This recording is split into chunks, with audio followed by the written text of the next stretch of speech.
flour. To this we will add washed and chopped methi, salt, cumin seeds, coriander powder, red chili powder. Mix all the ingredients together.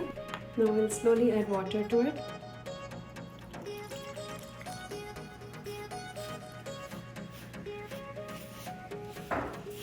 Now the mixture has come together a little bit. We'll add a little more water.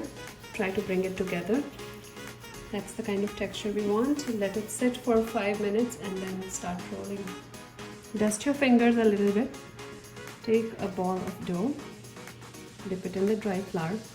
Roll it in your hand and make a ball. So dust this ball a little bit. Start rolling.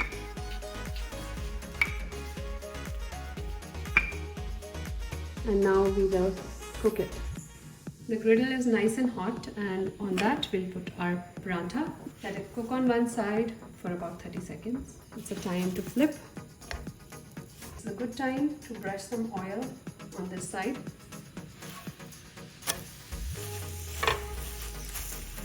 Side 2. Flip, press, and this is ready.